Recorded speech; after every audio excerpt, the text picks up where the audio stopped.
Asante sana kwa wewe ambaye umesubscribe channel yetu ya DMTV News. Taarifa ambazo zimetufikia hivi karibuni ni madai ya kutekwa ndugu Humphrey Polepole aliyekuwa ni balozi wa Tanzania nchini Cuba, ambaye pia amewahi kushika nafasi mbalimbali katika nchi ya Tanzania na kujiuzuru siku kadhaa zilizopita, ambaye pia amekuwa akizungumza masuala mbalimbali katika nchi ya Tanzania. Taarifa hii imetolewa na ndugu yake ambaye inasemekana ni kaka yake wa damu, ambaye amewaeleza Watanzania kwa habari ya kutekwa kwa ndugu Humphrey Polepole.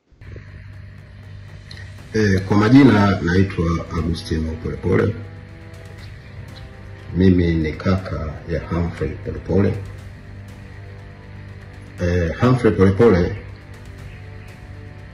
ambaye majukumu yake ya mwisho alikuwa balozi wa Cuba,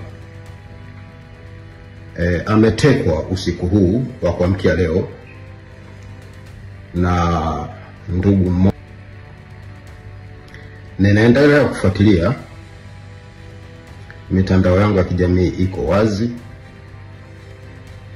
namba yangu ya simu iko wazi.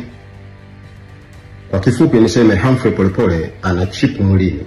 Kwa hivyo naendelea kufuatilia sehemu ambayo wanaendelea kumpeleka, na nitatoa taarifa punde.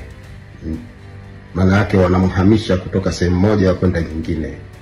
Nitatoa taarifa. Asante.